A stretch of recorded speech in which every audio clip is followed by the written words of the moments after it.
Well, good evening, everybody. It's a great pleasure to welcome you to our Anglo-Turkish seminar this evening. My name is David Shankland. I have the privilege of being chair of the Society.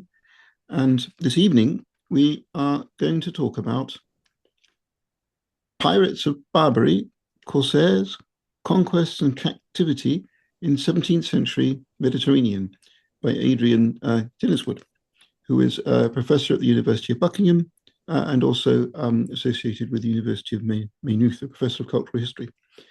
So that is a great treat we have in store. I have no particular announcements from the Society point of view today, but we are going to be meeting before too long and think about what we might do for a summer event and also what we might do in the autumn. But for now, though, we simply welcome our speaker, and the floor is yours. Thank you very much. Thank you so much, David. Thanks for such a warm welcome. I am just going to hit my share screen so that you don't have to look at my stupid face. You can look at the Pirates of Barbary. And I hope you can see the title slide there. Now, here we are. It's the 1630s, and we're in the Mediterranean watching the sun come up or go down. We're on our way home from where? From the Greek islands, perhaps, because we've got a cargo maybe of oil, cloths, and currants. In the 17th century, the English could not get enough currants. They were mad for currants. So we've got a good cargo. And here we are. We've been away from for 3, maybe 4 months. We're getting close to the Straits of Gibraltar. And in the dawn light, we see a sail on the horizon. And after an hour or so, we realize that that sail is changing course to meet us. Look, no expense spared here. This is as good as it gets. In fact, that ship is flying the Cross of St. George like we are. And it comes closer and closer. That happens in shipping lanes in the Atlantic and the Mediterranean. When ships see each other, they tend to kind of get together to exchange news, to hail each other, find out what's going on. So it's not a big deal. But as we peer through our telescope, which is a newfangled device that's just been invented, we see a rather motley crew gathered on the deck of the ship. There are Europeans in buff coats and woolen monmouth caps. They're wearing an assortment of armour, breastplates maybe, helmets. And there are fearsome janissaries with muskets and scimitars and drooping moustaches, wearing tall red caps, long robes and tight canvas breeches. And we realise that we're about to be attacked by the Pirates of Barbary. Ouch. Let me just remind you, you know all this, but let me just remind you of what I mean when I talk about Barbary.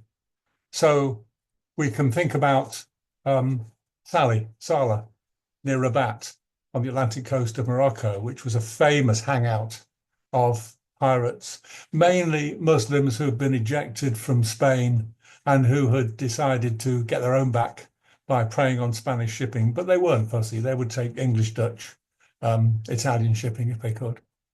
So we've got Sally.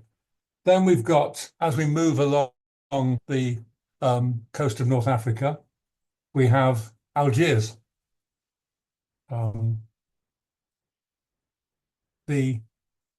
in one way, the pirate capital of Barbary. But next east, as we move further along the North African coast, we've got Tunis. And finally, for our purposes this evening, we have Tripoli. That's the Barbary coast, and that's where the pirates I'm talking about operated out of. Sally in Morocco, Algiers, Tunis, and Tripoli, Tripolitana, as it was in the 17th century. The extent of the threat from Barbary pirates in the 17th century, really to work it out, we need to backtrack a bit, and we need to go and think about Khaireddin Barbarossa. In the early years of the 16th century, 2 brothers emerged as dominant figures in the Muslim fight against Spanish ambitions in North Africa. They were known in Europe as the Barbarossas on account of their red beards, Uruk and Hizir were the sons of a retired Turkish cavalryman, according to one account anyway, who ran a successful pottery business on the Greek island of Lesbos. And according to this one source, Uruk was attacked by the Knights of St. John while returning on his father's ship with a third brother, Ilyas, from a trading mission to the Levant. And Ilyas died in the fight, and Uruk was captured by the Knights of St. John and set to work as a galley slave. When he was ransomed 3 years later, he took to privateering, basing himself first at Antalya on the Turkish coast, and then with his younger brother Hizir at Tunis, from where these Corsairs preyed on Italian merchant shipping and waged a sea jihad against the Knights of St. John. Barbarossa's legacy, because he's long gone by the 17th century, but his legacy was threefold. He confirmed the strategic importance of North Africa and Algiers in particular as the Ottoman Empire's front line in the struggle for regional dominance with the Holy Roman Empire. And I can't emphasize enough that, and we'll come back to this, that the pirates of Barbary were engaged for much of the 17th, 18th, and even early 19th century in a proxy war between the Ottoman Empire and Christendom, if you like. They regarded themselves as on the front line of a fight to preserve the Dar al-Islam, the House of Islam, a fight to prevent the expansionist West of Spain, Italy, and in even England and Holland, to push back the encroaching powers of Christendom. We see in the 17th century, we see these pirates described as mujahideen. We see them being described as being on a jihad, a sea jihad, to push back the infidel, if you like.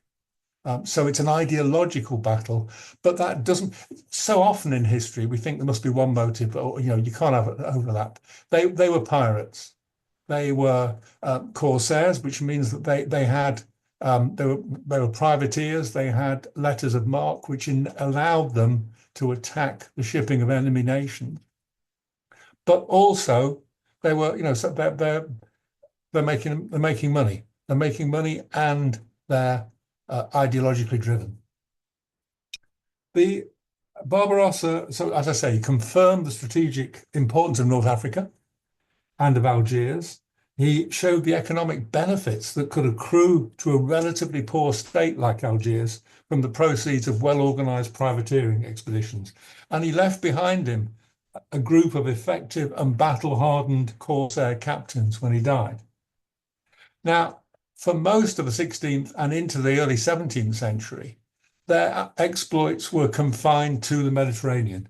And that's simply because they were good sailors. All along the North African coast, you've got excellent sailors, but their main mode of transport, if you like, their main vessel was the galley. It was rowed by, as you can see, by up to 100 or more galley slaves.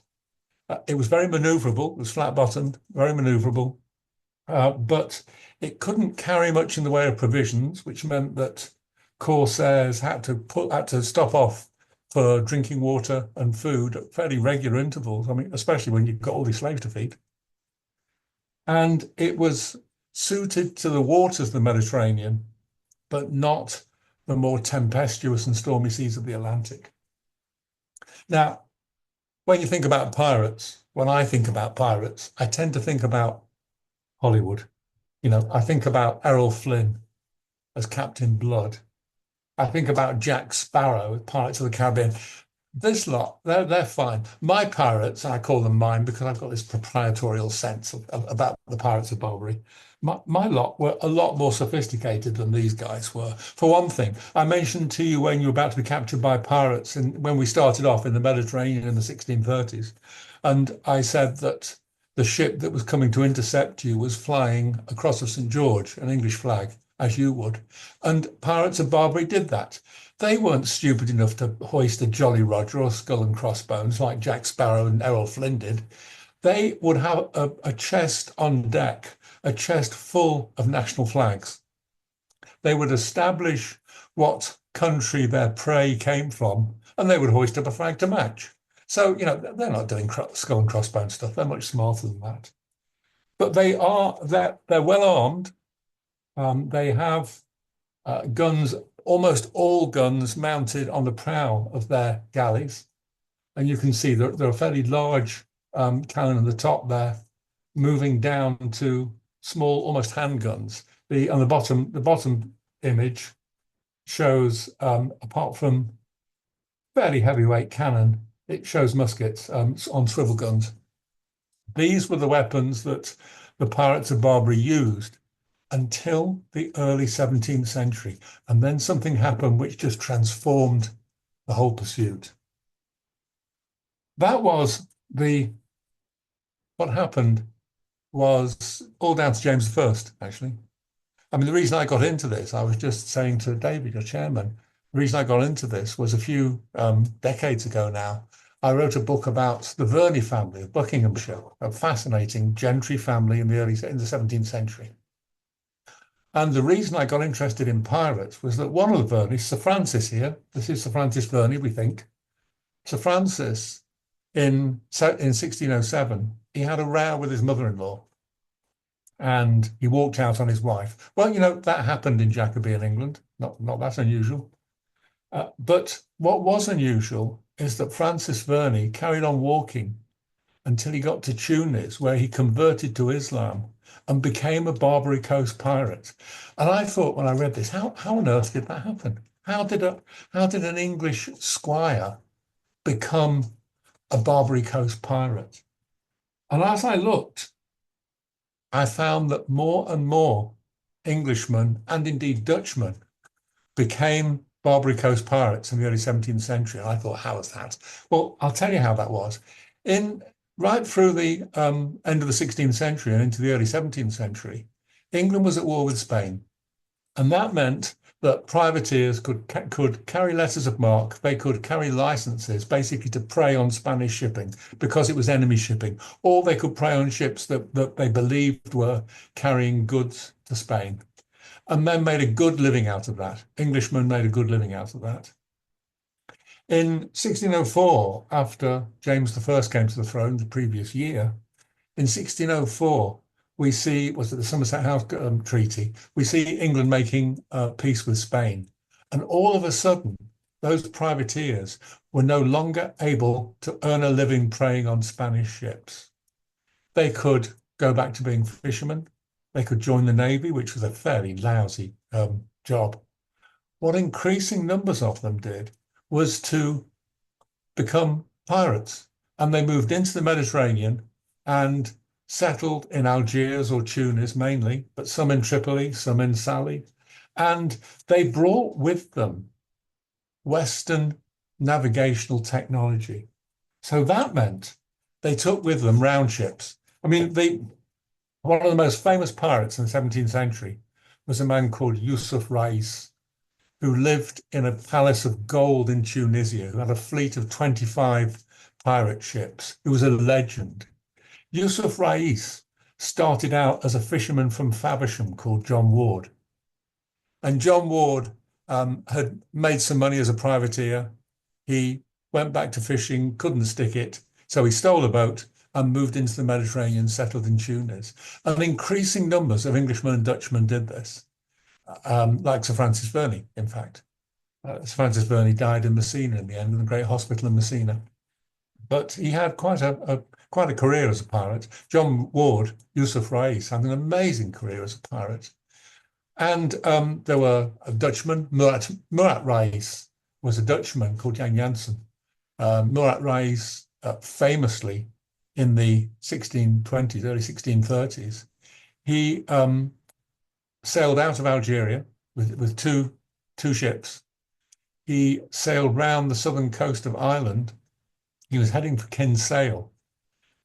He didn't get to Kinsale. He captured a herring fisherman called John Hackett, who told him not to bother going to Kinsale. If he moved round the south coast of Ireland to Baltimore, he'd find easy pickings. And indeed, Murat Rais did find easy pickings. He found 107 Protestant settlers who he basically kidnapped and took back to Algiers and sold as slaves. A few years later, an Icelandic navigator, helped Murad Reis to sail all the way from Algiers up to Iceland, where he captured something like 300 Icelandic fisherfolk, took them back to Algiers and sold them. Some Corsairs, I said, called themselves Mujahideen. They were embarking on a sea jihad. Others are just robbers. Most were a bit of both. Venetians convoying vessels in the East Mediterranean were constantly preyed on by pirates. English merchants were always raising funds to send a punitive expedition to Algiers or Tunis, which never came to anything. And the coasts of Devon and Dorset and Cornwall were fortified. There was no lighthouse on the Lizard in the early 17th century in case it helped pirates. Pirates occupied Lundy in the Bristol Channel. They sailed up the Thames.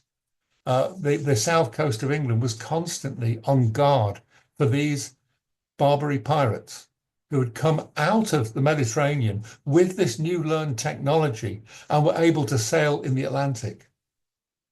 And they were good sailors. I mean, they captured round ships like this one that you can see on the screen, and they would strip them down. They would remove as much of the superstructure as they possibly could. So they were faster than a normal European round ship.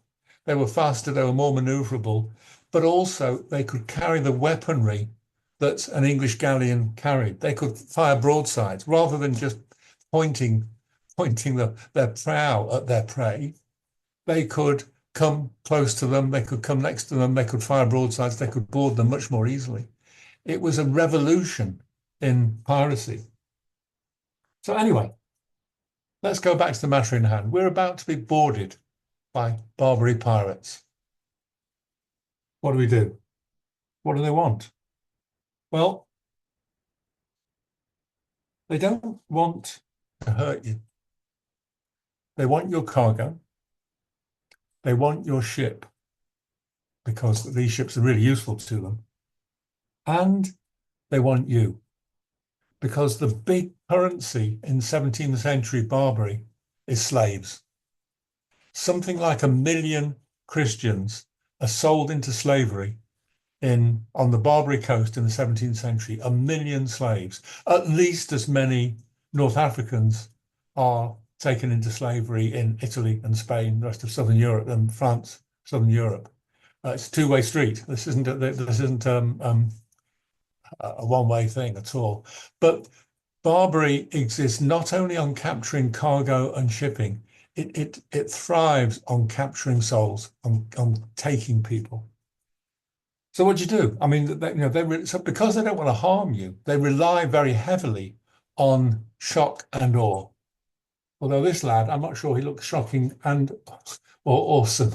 This is a Corsair captain, as seen by the Europeans in the 17th century. He looks like he's doing a bit of a dance to me. But anyway, this is the shock and awe. This is the intimidation. What do you do? You might run for it, but you need a fast ship to outrun them because they're better than you at sailing. You're armed, so you might stand and fight, but that's dangerous.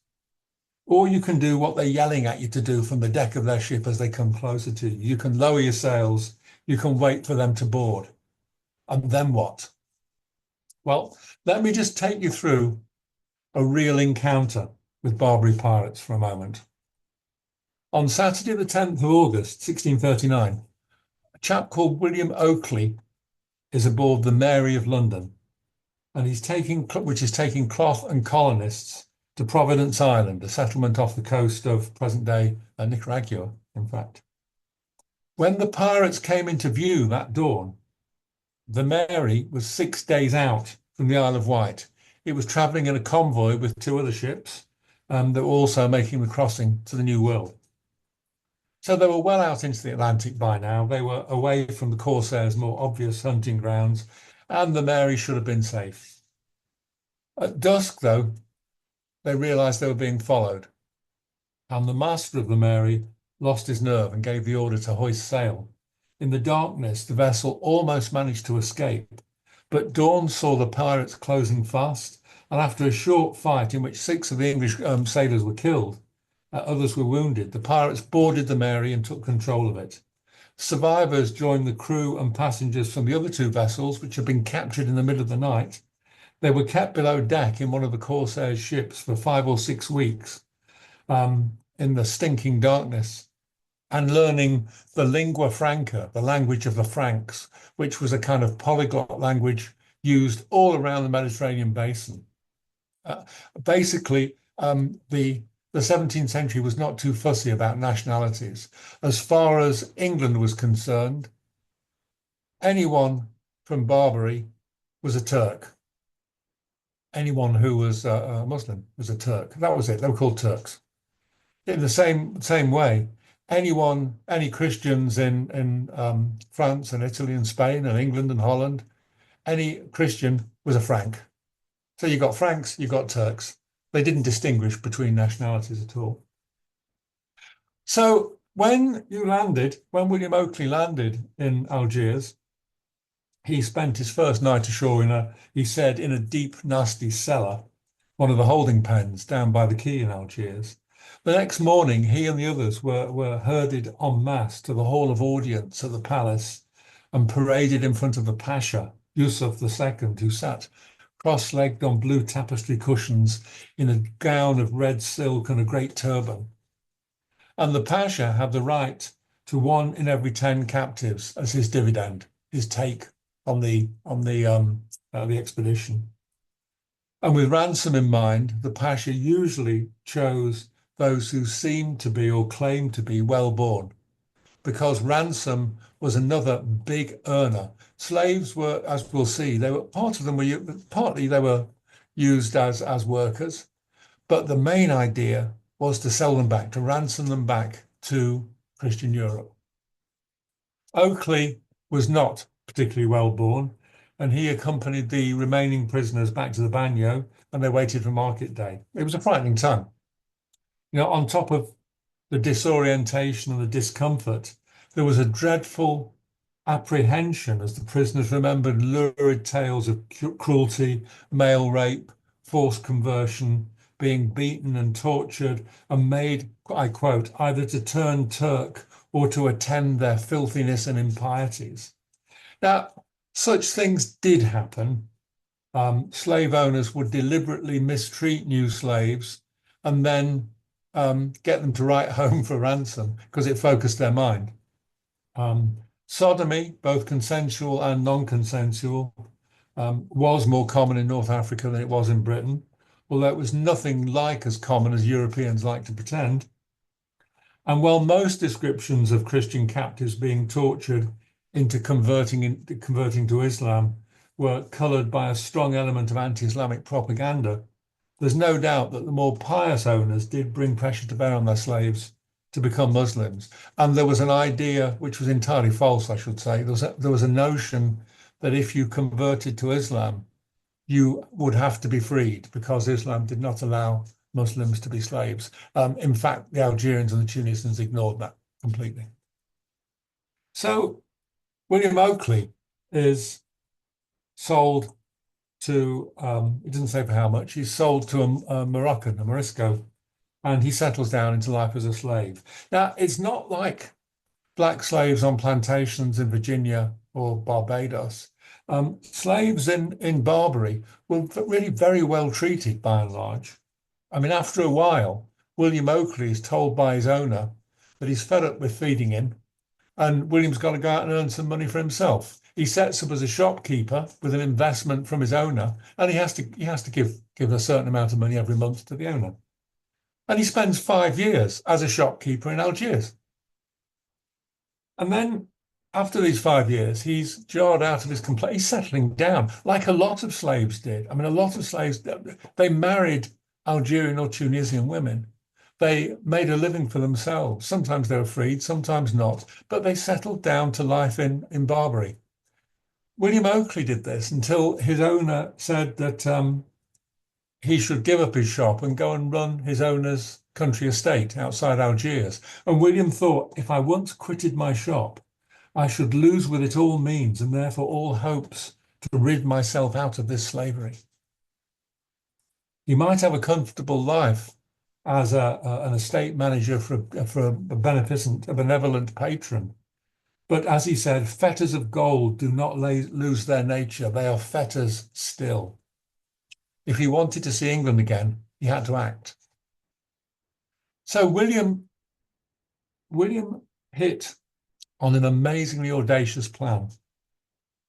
He decided to build a small boat in secret in the cellar of his shop, to dismantle it, to carry it in pieces so as not to arouse suspicion, to a secluded spot outside the Algerian city walls.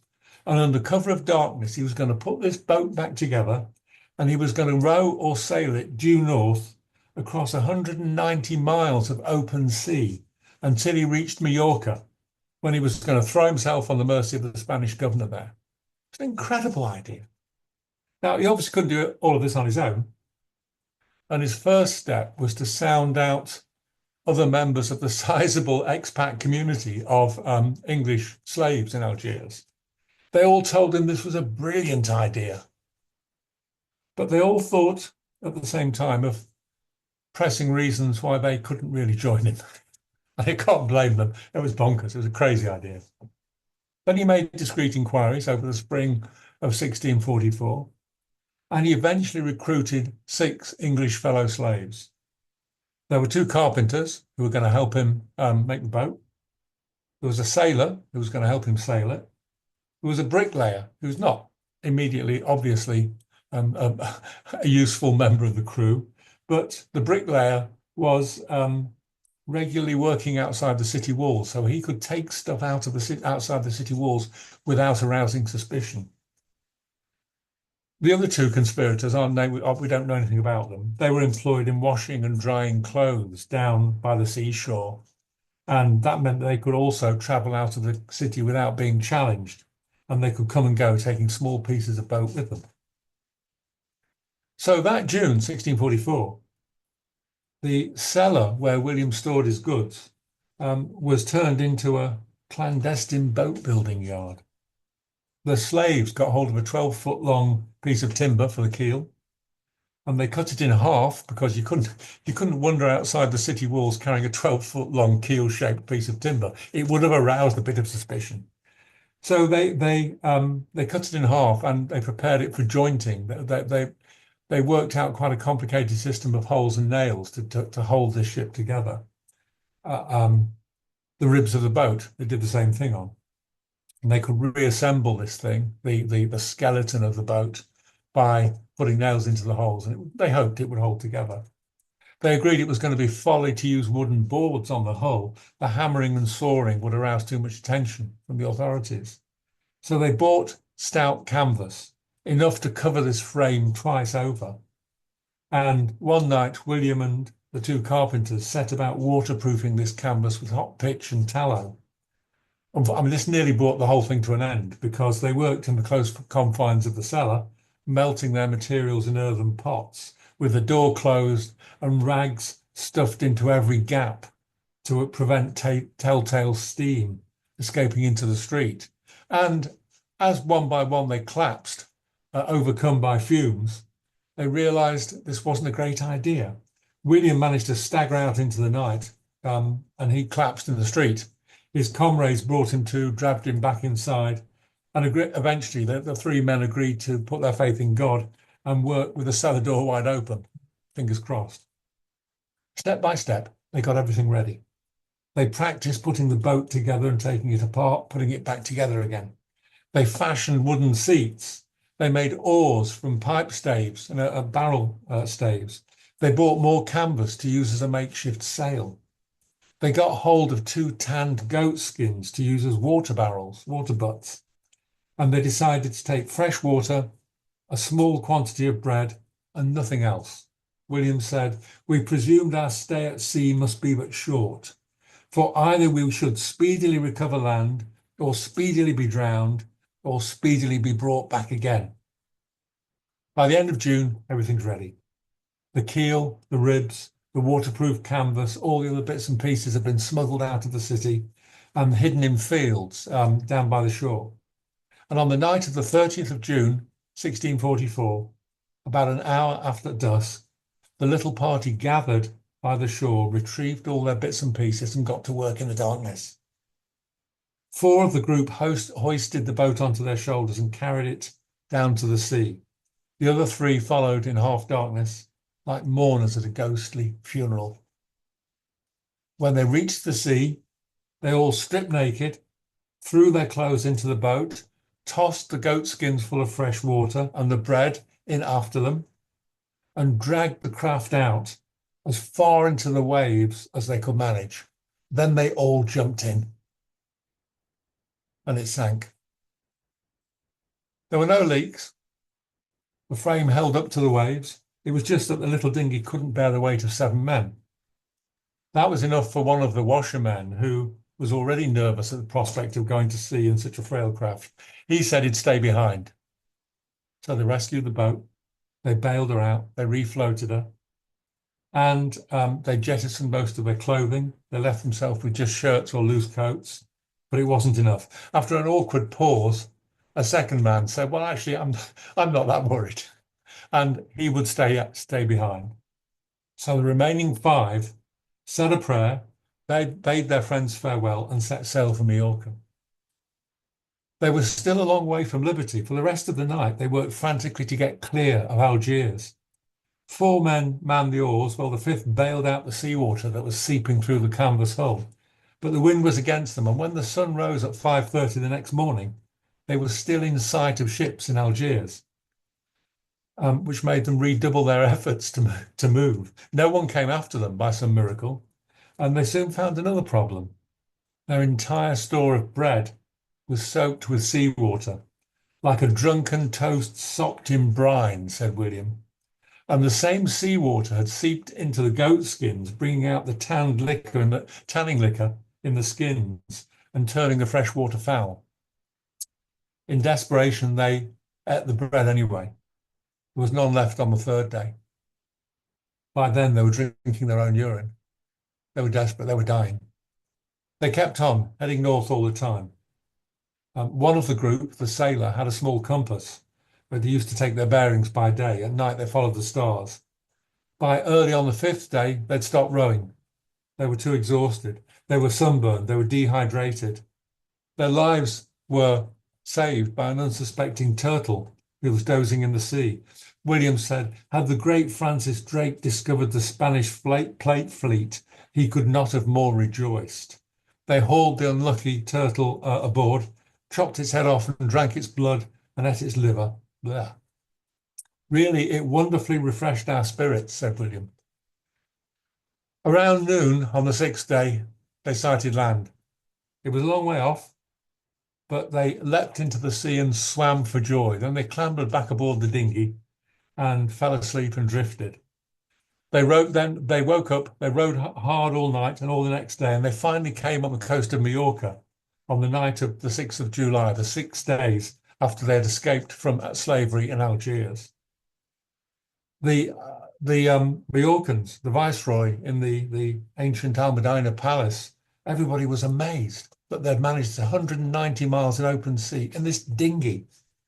The people of Palma held a public collection for them to buy clothes and shoes. The prefabricated boat that had carried them across 190 miles of open sea was rescued from the beach and hung in Palma's great Gothic cathedral, where it lay. It was still there, battered and skeletal 30 years later. It might still be there by now, for all I know.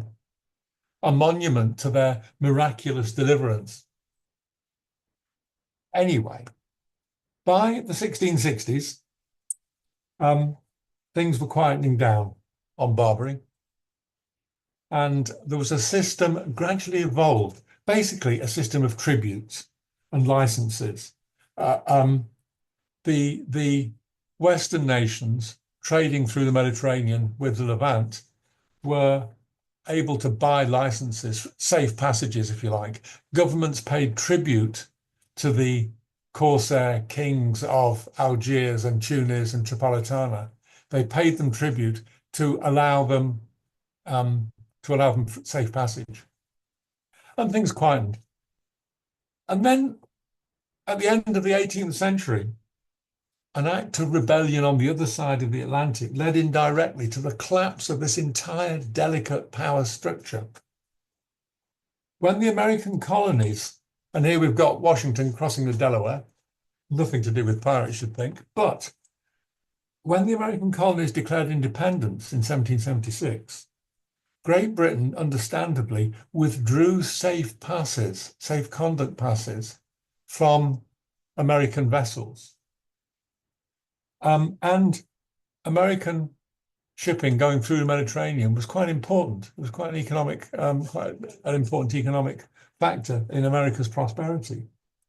So new passes were issued, but understandably in the circumstances, the rebels in America were left off the mailing list, if you like. They said, once they got their independence, they said, look, can we have our passes back, please? And Britain said, no, you darn well can't. Get your own passes. This was a major blow for America. Between 80 and 100 ships from the 13 colonies traded to the Mediterranean. They exported wheat, flour, dried fish, timber. They brought back wine, salt, oil, Moroccan leather. Every one of those ships relied on being able to show British Admiralty passes if they were stopped by Corsairs. And now all of a sudden they couldn't. John Adams, who became President of the United States in 1797, was philosophical about the idea of paying tribute himself to the Barbary states. America had to pay a separate tribute. But his successor and political rival, Thomas Jefferson, was not happy about it. By the time he became president in 1800, America had created a naval force large enough for a squadron to be dispatched to the Mediterranean in response to increasingly bellicose demands from Yusuf Karamanli of Tripoli, who decided he wanted a new treaty with America, he wanted $250,000 from them, and he wanted an annual payment of $20,000, colossal sums.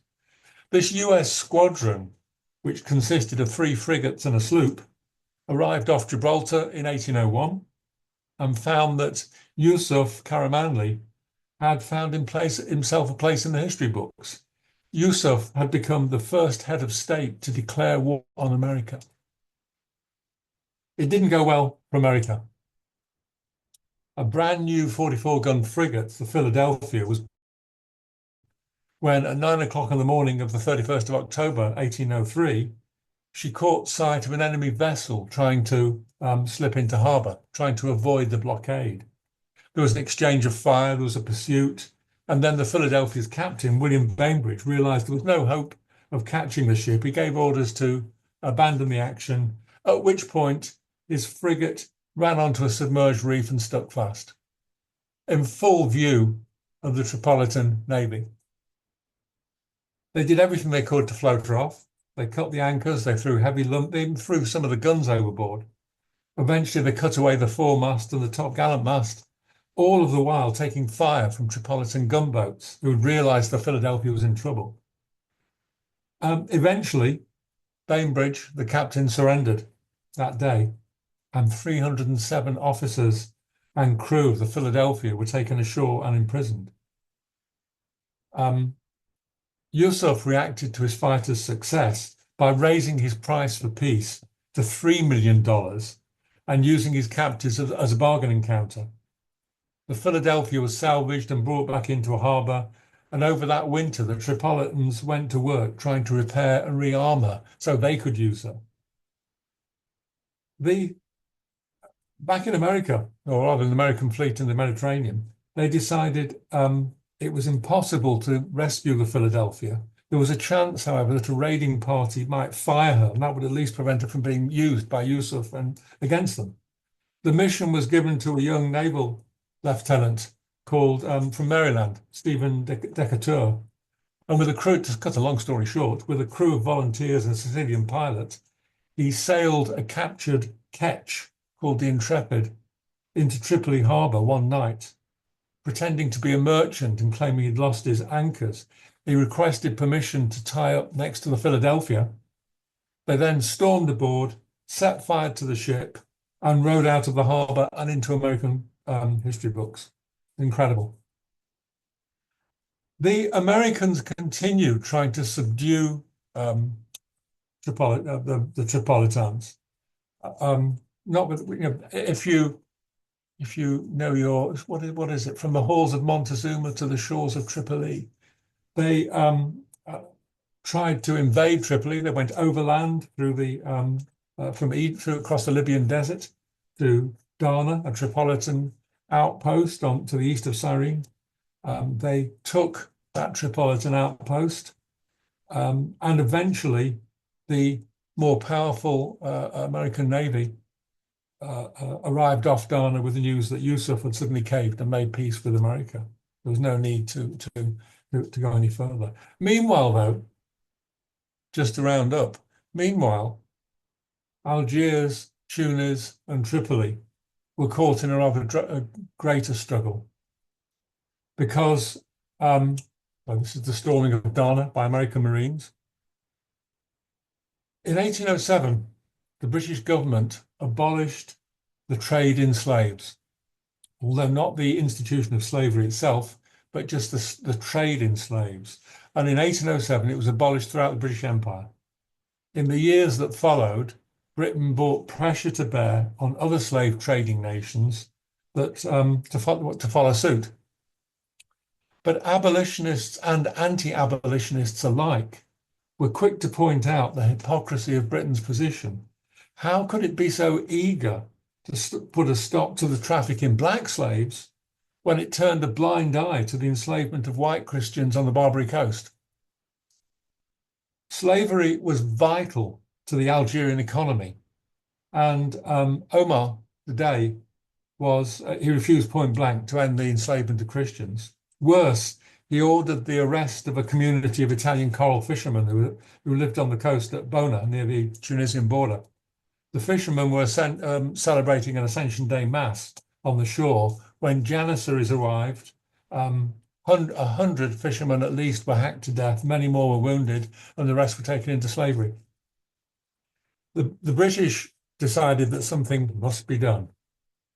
So on the 26th of August, 1816, Lord Exmouth was in the Bay of Algiers at the head of a formidable fleet of battleships, frigates, and bomb ketches, reinforced by a Dutch squadron that had asked to take part in the joint operation because the Dutch were also being hit by Barbary. The whole western horizon, wrote one observer, is covered with vessels of war. And that day, by the end of the night, in fact, the Anglo-Dutch fleet had poured 50,000 shot into Algiers, more than 500 tons of iron. Bomb vessels, like great mortars, stationed right out to sea, lobbed 960 shells over the ramparts, the city walls in Algiers, and into the heart of the city. Shells and rockets screamed across the horizon. There was a desultory thud of gunfire from those ships still within range. And as the bomb ships moved into position at dawn the next day to resume their bombardment, it became obvious that Algiers couldn't take much more. Her navy was destroyed. The British Navy had sunk 30 gunboats, 4 large frigates. They'd burned 5 corvettes, several merchant brigs and schooners. On the quays around the city, walls had been breached or completely destroyed. Houses were smashed to pieces. Batteries were out of commission. Every part of what the commentator said, every part of the town appeared to have suffered from shot and shells. And Lord Exmouth said, Lord Exmouth holds the fate of Algiers in his hand. Omar the Dey surrendered the next day. And the bombardment of Algiers marked the beginning of the end for piracy on the Barbary coast. Unable to defend itself, Algiers ratified a treaty with the United States. The piracy was on the decline generally in the 19th century, not only among British subjects, but everywhere. Well-armed professional navies grew more effective in enforcing the rule of law on the high seas, and the immensely powerful British Navy pursued a vigorous anti-slavery policy. In 1856, the majority of maritime nations, including the Ottoman Empire, signed the Declaration of Paris, which outlawed privating privateering. It outlawed the issuing of letters of marque, and it brought to an end 350 years of piracy off the coast of Africa. And ironically, of course, the Barbarossas, the Mujahideen who've been trying to stop Western expansionism into North Africa and into the Mediterranean, failed, and that's exactly what happened. Tunis, Salé, Algiers, Tripoli were all occupied by Western powers. And that was the end of piracy, or that's what we thought at the time. When I was writing this book, I wrote a book in 2010, The Pirates of Barbary. When I was writing this book, I was turning on the news and I was seeing Somali pirates trying to board and capture super oil tankers. I was watching as the biggest fleet in the history of the world moved into the Eastern Mediterranean and the Horn of Africa to try and prevent Somali piracy. I was watching as in America, Somalis were taken captive and taken back to America, Norfolk, Virginia, where they were put on trial for piracy. That was in 2010. Piracy wasn't ended, and it's still going on today, not on the same scale as it did with the Pirates of Barbary, and with some of the same reasons, mind, that mixture of profit and ideological drive, it's still happening. But anyway, that, I think, is enough from me. I'm happy to take questions. Whether I can answer them or not, I don't know, but I'm happy to take them, and thank you for being patient and listening to me. I'm going to stop my screen staring. Well, thank you very much indeed for a really beautifully presented talk that was so evocative. Indeed, along with our audience, I'm sure that they could even feel the salt water lapping over our ankles as we frantically were bailing out. And as you said, for that poor tortoise that was minding its own business, but there we are. I know. This is what happens. What a remarkable story, and you brought it so wonderfully to life. We really are very, very grateful. Very kind. Thank you. Grateful to you. Huh. Well. Well, who would like to ask a question, please? Just put your hand up if you'd like to, and then you can, we can see where you are. Let's have a look. Craig, are you able to let people be unmuted, and so that they can, as it were, have access to asking questions. They can unmute themselves.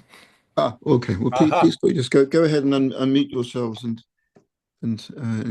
go ahead. Sounds almost surgical, doesn't it? Unmute yourself.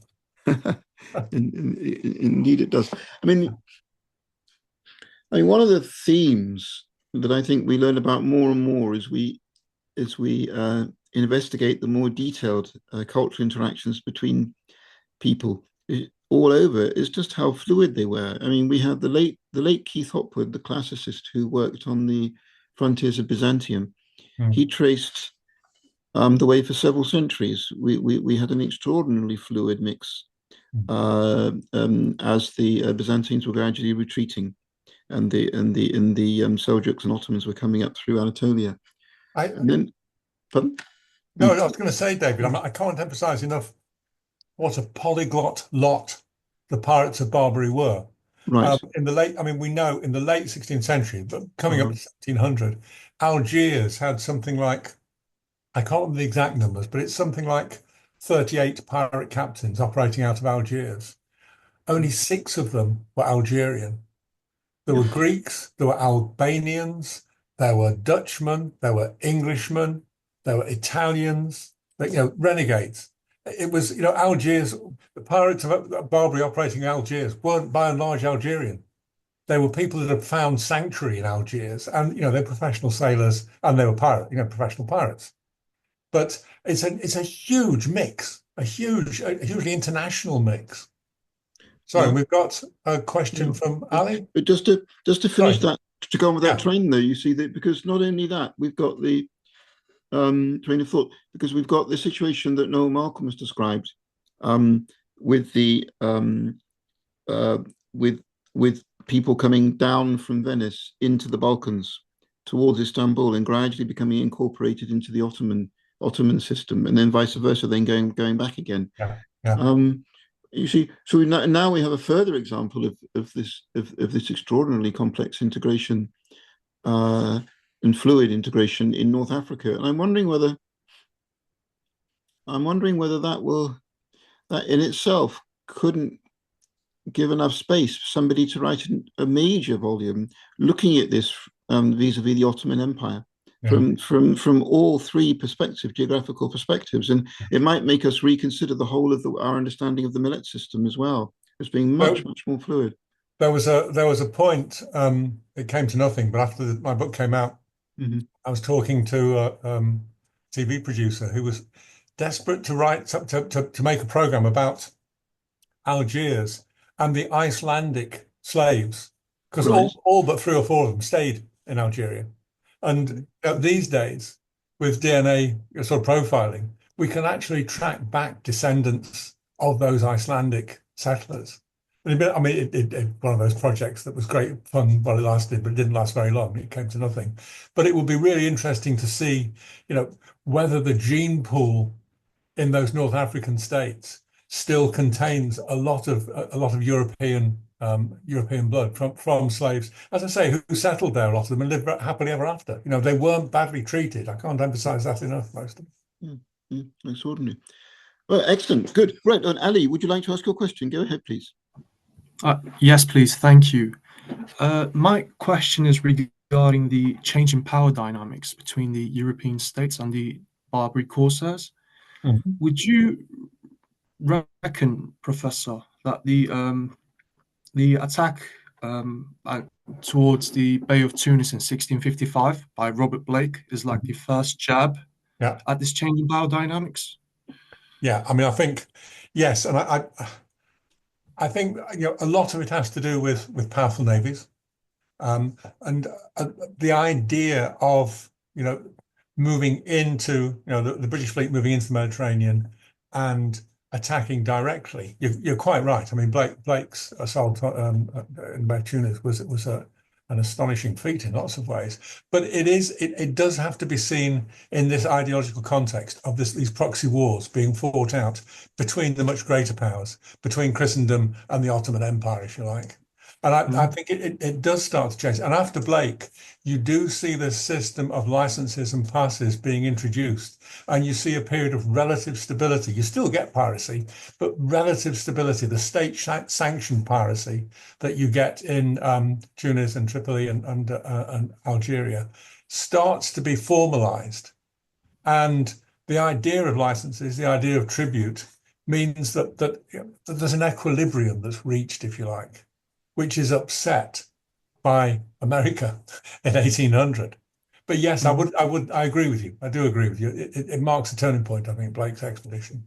Yeah, thank you. Because I was looking at the Levant Company records, and this period there seems to be a struggle because they're trying to change the balance. But I've come across a letter by Cromwell himself to the Grand Signior, and he sort of still request of speaking to the Corsairs, dealing with them in a more political, diplomatic manner. But there seems to be a struggle, and I'm trying to contextualize in the broader framework of the Northern invasion. So I'm still trying to make sense. Yeah, and good luck with that. It is a very complex issue, isn't it? I must just throw in a small absurdity. I mentioned to Francis Verney, who became a pirate operating out of Tunis, his great nephew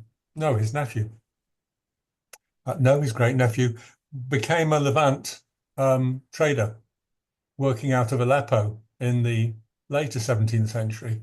And there's a wonderful letter from, his name was Jack Verney, to his older brother, Edmund Verney.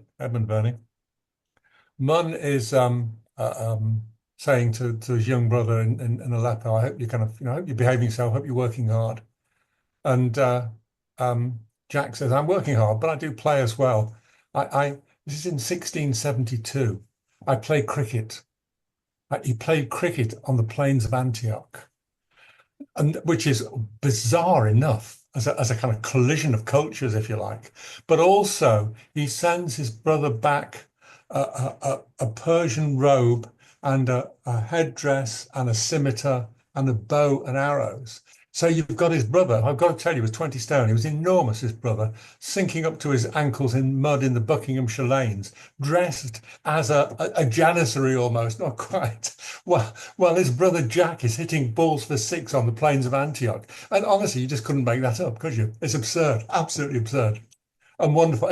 It's what history's made of. Thank you. Thank you. Thank you. There was a question as well from, where were we? Somebody put their hand up. I can't see them. Where are they? John Langdon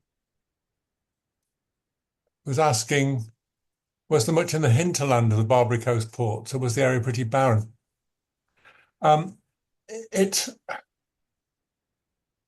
answer, I mean, the short answer to that is I don't really know. The area beyond the coast was fairly sparsely populated, as far as I know, and I know that, say, from not from Algiers or from Tunis, but from Tangier. One of the byproducts of Barbary piracy was in the 1660s when Charles II married Catherine of Braganza. She brought with her Dunkirk. She also brought with her Tangier, and the English occupied Tangier as a strategically important pinch point, if you like, in the Straits of Gibraltar, to where they could keep an eye on and protect shipping, if you like. It was constantly being attacked by the Moors, who from the desert outside the city. There's one wonderful story of when it's in the 1670s, before they abandoned. They were only there for 20 years before they abandoned Tangier. There was an Irish regiment garrisoning Tangier, and they used to shout out instructions and commands through a network of trenches they had around the walls. And they realized that the Moors had English speakers with them, which meant that the Moors could understand their movements, they could understand their commands. So this Irish regiment started to give their commands and receive commands in Irish, in Gaelic. And it's just, I mean, again, you couldn't make it up. You've got, in this network of trenches in the desert outside Tangier, you've got men yelling at each other in Irish so that the Moors couldn't understand them. And again, this is the stuff that history is made of, isn't it? Ian. Yeah, thanks, Adrian. That was a fantastic talk. Thank you. Thank you. Trying to stick my camera on, I can't find it. But anyway, so my point is, obviously that you've described this incredible story from the North African side. I think most of us who've read a little bit about this, not as much as you, sort of see a reflection or equivalence with the Knights of St. John, and I think the Knights of St. Stephen, sort of funded by the Duke of Tuscany. So you've got the Christian side, which I guess more sort of organized in these Christian, let's say, sort of post-Crusader fraternities. Is there an equivalence, let's say, in the number of slaves taken by the Knights of St. John of Malta? And would you say that that the story on the Christian side is similar to what you so well described on the North Africans, the North African? I think so. I mean, we don't know how many slaves were taken, and the at least 1 million taken into slavery on the North African coast. That's a best guess, and it's not my best guess, but it is the best guess. And as is the idea that there must have been at least that many taken by France and Italy, and to a lesser extent Spain. You've also, I mean, in relation to your question, you've also, something I didn't mention, you have various orders of, like the Redemptorists, you have various orders of friars whose job is to raise ransom, to raise income to ransom slaves. And that's what they do.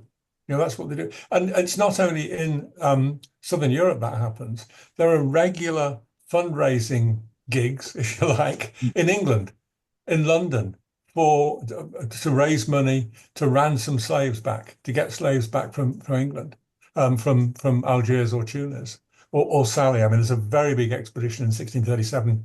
William Rainborough, a veteran naval man, takes an expedition down to Sally on the Atlantic coast and frees a large, no, I can't remember how many now, but it's hundreds of Christian slaves are freed from Sally.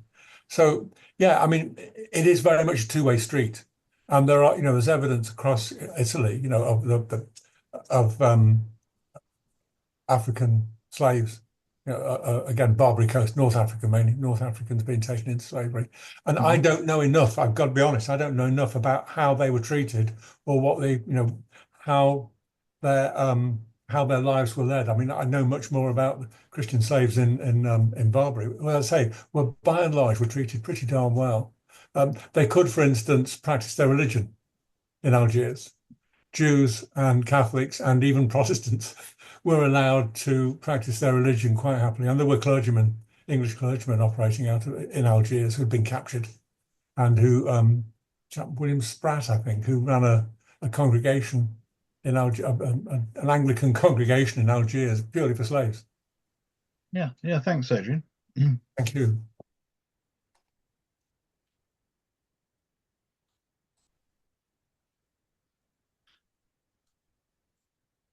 Any more questions for our speaker? Please don't hesitate. This is your chance. And can I say, if David and Craig want to post my email address up at any point, I'm more than happy to try and take questions, whether I can answer, but take questions from anyone. If you're like me, you can't think of any questions until we shut down. And the minute we shut down, you think, I wish I'd asked that. And feel free, do. Well, in that case, I think if there really are no more, please then, colleagues, do feel free to write to our speaker. I think we just have to thank you for a really enthralling thank you for your hospitality. Thank you for making me welcome. Absolutely wonderful. By the way, what happened to the crew as your parting shot? What happened to the crew after they arrived in Majorca and they got some clothes?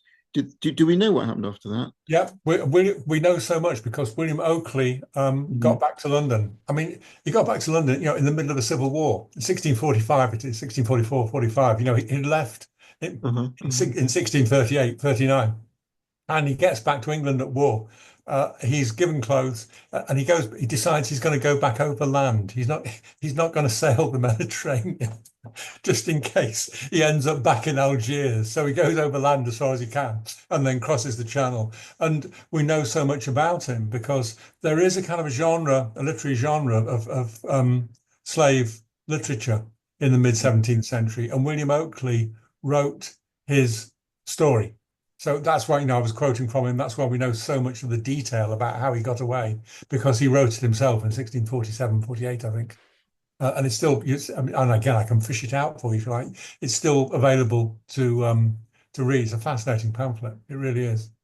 And did he live to a ripe old age? I think he kind of like so many of characters in history, he sort of disappears into it. I think he's around 1660s or 1670s. So yeah, he does. He manages. He has a decent old age, I think.